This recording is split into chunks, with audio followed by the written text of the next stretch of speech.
This is Noise from the Cranium. My name is Doug, and in this episode, I'm going to continue my look at the musical technique called interpolation, but this time involving rock musicians who use bits of classical compositions in their work. In classical music, this is called musical quotation. For years, classical composers have used segments from other artists' compositions and inserted them into their work to emphasize a political statement, to give a composition flavor, or simply as a nod to someone who inspired them. I'm going to contrast two musicians who spent time both writing classical compositions and vying for success in rock music, even venturing into the prog rock arena. Further, they both proliferated their work with musical quotations, often peppering their output with snippets of songs from other composers. I'm speaking, of course, about Keith Emerson and Frank Zappa. Zappa released his first album with his band The Mothers of Invention in 1965, blending musique concrète, jazz, rock, doo-wop, and classical into a pre-psychedelic stew. By the time of their second album, Absolutely Free, released in 1966, Zappa was slyly inserting Stravinsky quotes into the mix. On Status Back Baby, Zappa found a way to include this section of Stravinsky's Petrushka.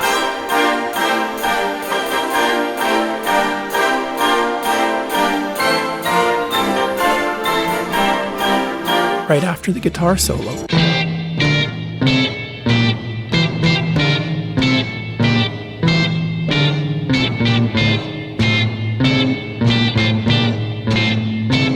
Zappa burst onto the scene a couple of years ahead of Emerson, but when Emerson found success in 1967 with his band The Nice, he didn't delay in allowing his classical leanings to come to the fore. Emerson took this segment of the New World Symphony by Dvorak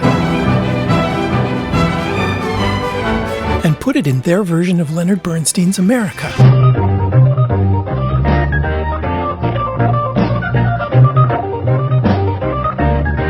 Zappa establishing early on that not only would he be a force to be reckoned with, he would think way outside the box, used the melody from the opening section of Stravinsky's Rite of Spring,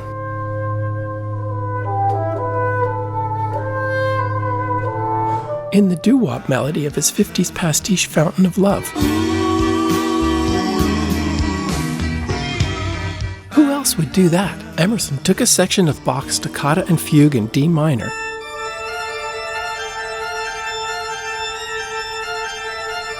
and inserted it into their version of Dave Brubeck's Blue Rondo a la Turk, which they simply called Rondo.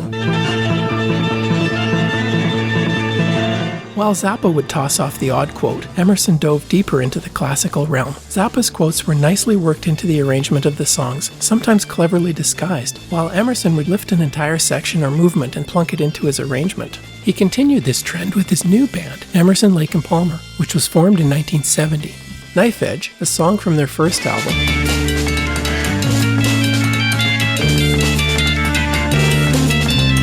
contains bits of both Bach's French Suite No. 1 in D minor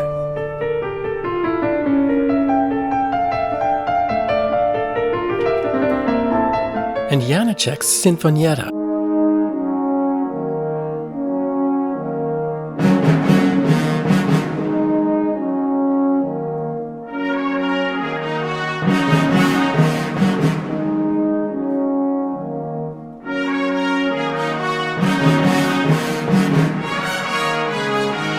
Sinfonietta was the blueprint for the dramatic opening sequence and melody line for the verse.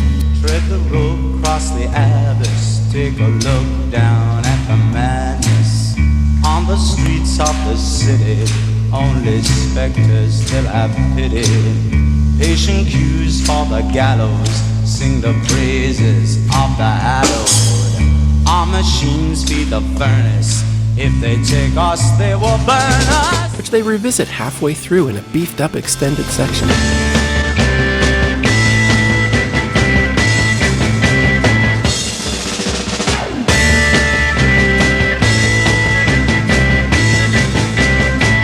Meanwhile, Zappa either got bored with the classical quotations, as he was prolifically writing his own classical scores, or just decided that parodying rock music was more fun. He would throw in snippets of popular songs of the day, using them like exclamation marks to punctuate his irreverent lyrics, usually changing the lyrics of the song he was quoting to move the story along, and mostly with hilarious results. In his magnum opus Billy the Mountain, Zappa includes a bit of Crosby, Stills and Nash's Sweet Judy Blue Eyes, altering the lyrics to provide a sardonic commentary on their Laurel Canyon escapades. I'm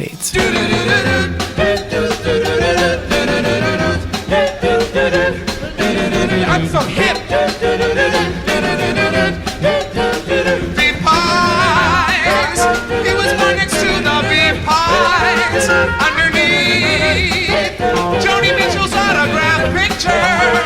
right beside Elliot Roberts' Big Bang Book. Emerson, staying true to his classical influences, loved to cover Bach, his Toccata in F major,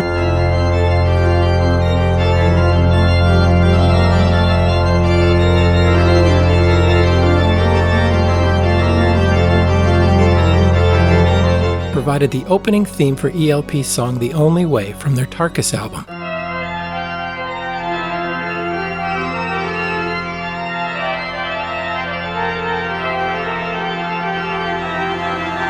While Prelude and Fugue No. 6 in D minor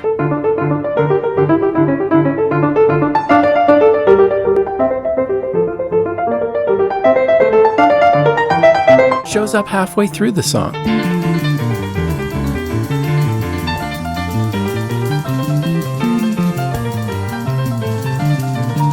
In Tinseltown Rebellion, Zappa's diatribe on the Hollywood new wave music scene, he uses Cream's Sunshine of Your Love guitar riff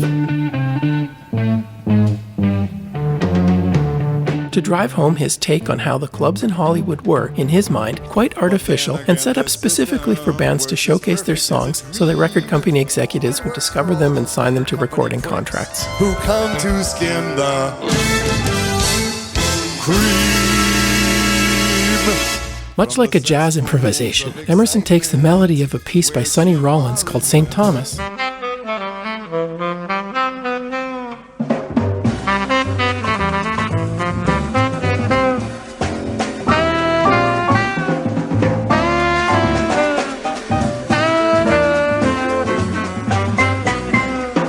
and tosses it off in his moogie synth improv in the middle of the second impression of Carnival 9.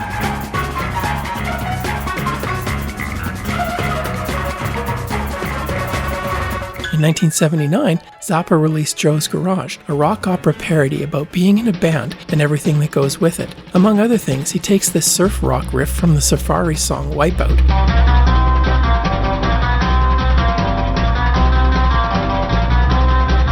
and uses it to illustrate how the protagonist's band would get a job playing in a go-go bar.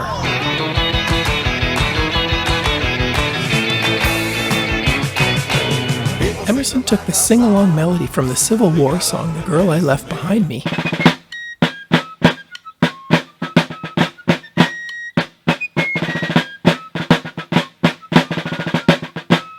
and whips it off in the middle of a Baden's Bolero. I find the most interesting musical quote that Zappa employed was his frequent use of Richard Berry's classic doo-wop song Louie Louie.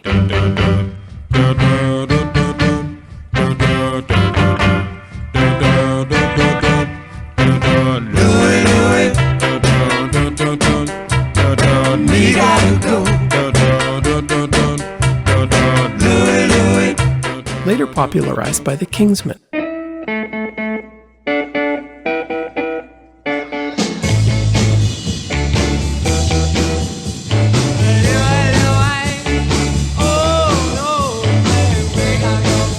Much like Salvador Dali's obsession with the Angelus, a painting by Millet that showed up in many of Dali's works, Zappa became obsessed with Louie Louie, which he used all over the place. Zappa, a huge doo-wop fan, was taken by Berry's version. It's unclear whether Zappa was honoring the original or denigrating the Kingsmen's version, which he called the Animal House joke version. When asked to name a few songs that he thought were great, he said that you shouldn't underestimate the impact of Louie Louie, the original Richard Berry version. Here are a few highlights of times Zappa used Louie Louie in his material. When Zappa first recorded a demo of his song Plastic People, it was a direct derivative of Louie Louie.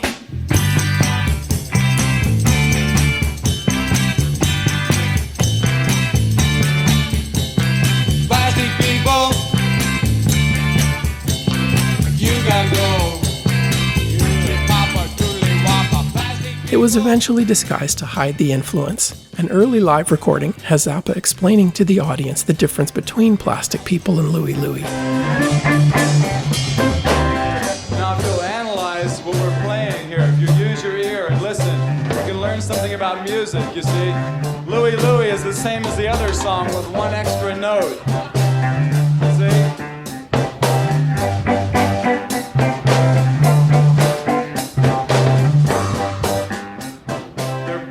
They're very closely related, and they mean just about the same thing. plastic people. He throws a snippet of the rhythm into Florentine Pogan. In 1975, Zappa released an album with his old friend Captain Beefheart called Bongo Fury, recorded while on tour. During the Beefheart song Sam with the Showing Scalp Flat Top, the band goes into the Louie Louie chord changes while the good Captain riffs on his poetry. A hard, dark ivory cup held saleable everyday pencils. Of course, we can't forget the Mothers album Uncle Meat, where Don Preston climbs up to the mighty pipe organ in the Royal Albert Hall in London to jam out the Louie Louie riff. Louie Louie. They like it loud too, you know.